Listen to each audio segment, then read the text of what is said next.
Hi guys, welcome back to a new video. In this weekly reading vlog we will be going through my TBR for May and I'm really excited. I also started two books, three books, like I saw, so the intro is a bit later. I hope you don't mind. So let's talk about the off-limits rule by Sarah Adams. I have to say I'm really disappointed in this book.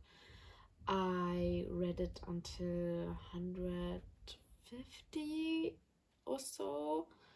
You saw it in a clip, but I don't remember now. I didn't like this book. I didn't like the story and the writing style. I don't know, it was so fast-paced. But let me tell you what it's about. Lucy, she has a child and she moved for a couple months or years in another state so she could a bit of run from the child's father, or like the city, the small town she grew up. She couldn't do it anymore and her brother Drew picked her up and drove her to the hometown, and she's now living there with him. After a couple of days or weeks, she is going with her brother out and meets Cooper, the best friend of her brother. And at the beginning, it was like the first chapter or the second chapter that they both meet, and they were like over the heels for each other. At page 100 she says to him that she can read him like a book, and they both know each other maybe like 2 weeks. He only lived a month there at the point where they meet, and her brother is his best friends after a month. This is kinda strange. So I don't know, I didn't like this book, if I'm being honest. I like the cheat sheet, When in Rome and Practice Makes Perfect a lot by Sarah Adams, but this is a downgrade. And I have one book left, it's the rule book, and I will be putting that a bit behind. I'm not curious to read it anytime soon. So yeah, this is the DNF for this video or TBR. Then I started The Whispering Dead, and I'm not a fan either. I imagine another kind of story, and I thought it would be, I don't know, mysterious and maybe a bit scary. I don't like the writing style because it's about Kira who woke up in the woods. She only knows her name and nothing more. She doesn't know where she came from. And then there's a church or like a house, and there's a priest because she is being followed with weapons like guns, and then she's staying there, and afterwards she sees a ghost, and then she meets two people and they want to solve it, but it's not like creepy. It doesn't have a mystery element, and I just reading it because it's easy to read and a fast read, and I'm not enjoying it much. But we will see how the second part will go. I think I'm on page 132 and it has like 260 pages, so I don't have much left, and I will be reading it till the end, and then we will talk about this book. I had a lot of expectation, so maybe that's why it's a bit bad now, but we will see. And then I started Fearless by Lauren Roberts, the third and final book in the Paulus series. And I'm on chapter 25. I don't have the book physically, so I can't show it or say on which page I am, but I enjoy it. Not so much like Powerless, but I'm curious how it will end, because I saw not so good reviews for that. My best friend loved this book. It was a 6-star reads for her, so I'm quite curious if I see this also. And then I will update you guys when I have an update. I have to work in an hour, and after that I think I will be going to the gym and reading and do some stuff for the uni. But yeah, I will talk to you later.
I just read 2 chapters in this book, and the story begins on Kulpala night. This is a traditional midsummer celebration in Lishka's village. Lishka quietly slips away. She possesses forbidden magic, which she believes is monstrous and dangerous. By now it's not said which magic she has, so I'm quite interested in it, and I'm curious what kind of magic she has. She's haunted by past events and desperate to rid herself of this power. Lishka ventures into the spirit wood in search of the mythical fern flower. According to the legend, this flower blooms only on this night and grants a single wish. to the one who finds it. Lishka hopes to use this wish to eliminate her magic. As she enters the forest, the atmosphere shifts. She is actually aware of the dangers that lurk in the spirit world as she presses to going further and deeper into the woods to find the flower and to get rid of her magic. And we will see what will happen next, but this is what happened the second chapter.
So I just finished Where the Dark Stands Still, and I'm not quite sure how many stars I will give it, but I think I will settle on a 4-star, and I really enjoyed it.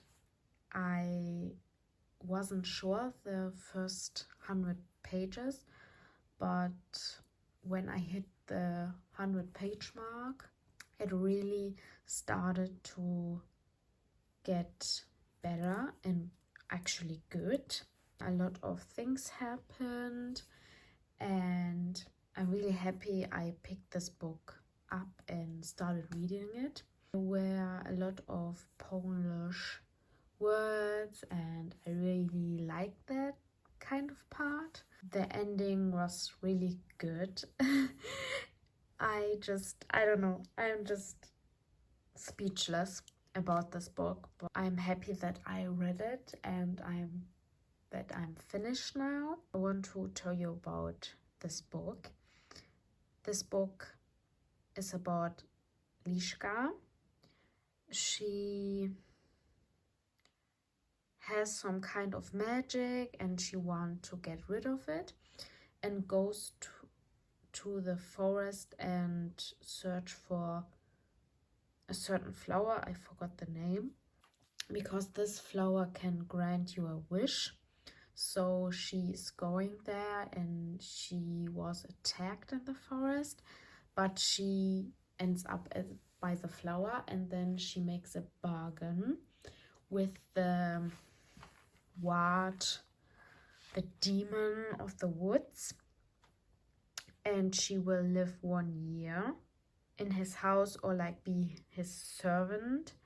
And there are a lot of things happening and a lot of new characters, and I think that the vibe and the feeling of the book was a lot of different to the thing that was said in the on the back. So this is why I always don't read the back of it, just by the time where I buy the books. Yeah, so we finished The Whispering Dead. I wasn't so much enjoying this book, and we finished Where the Dark Stands Still. And I hope you liked this reading vlog.